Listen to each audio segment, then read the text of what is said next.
बाप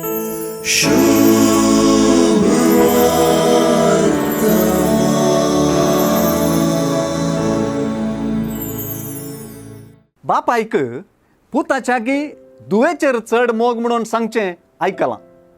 पुरुष प्रधान समाजांत दुवेक बाप आयतावन वा आपलो म्हणल्या दादल्या व्यक्तीतावन आदार लाभूंकूच जाय. तो आदार दिवपी चढावत बापूय भाऊ वा घोव म्हणलें आमी जाणाव. ही गजाल आमच्या समाजांत सत दिसता, पूण जेजूच्या काळाच्या समाजांत मात्र ती गजाल खूब सत वा चड सत. हे दिशेनच आयची सुवार्ता पळोवंक जाय. आयची सुवार्ता बापाय दुवे संबंधाची काणी.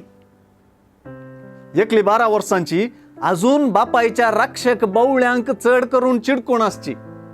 तिने मरणाचे तनीर आसचे बापाय जायराक सोसना. आपले दुवे खातीर तो जेजूच्या पांयांक पडला आनी परतूंक लागला. आनी एकली 12 वर्सां तावन आपल्या स्त्रीपणाक लागून समस्या भोगून आसची स्त्री. सुवार्थेंत तिच्या दादल्या आदारा विशीं वा संबंधा विशीं माहीत ना, आनी हे एक उणेपण. तिने सगळ्या वखदाक लागून होगडायला, देखून आर्थीक रितींनी ती संपूर्ण चलवल्या. तिचो समस्या रक्तस्राव असो देखून सामाजीक रितीन ती भैरोडी जाल्या. तिने जेजूक आपडलें आनी जेजू भश्ट जालो ना, पूण ती गुण जाली. आनी तिने दुडू करसूची गरज पडची ना, कित्याक सुवार्ता तिच्या रक्ताची जर सुकली म्हणटा. दादल्याचो आदार नासले तिका जेजू धुवे म्हूण उलो करता. सुवार्थेंत जेजू तिका बापायच्या जाग्यार रावन विशेष हुस्को दाखयता. समाजांत गरज आसलें दादल्याचें उणेपण आपल्या बापाय सारके जतनेन आनी धुवे म्हणून आपोवन तो भरती करता. तुजे दुवेन प्राण केलो म्हणली कठीण दुखेची उतरां आयकून खंयचो बापूय देदेस्पर जावं सोना.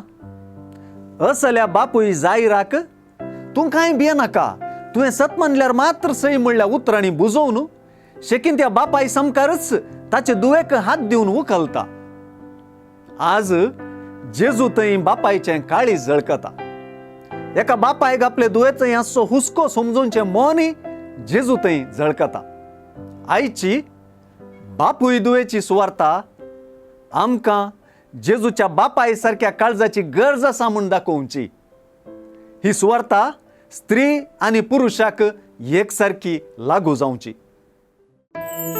शुभ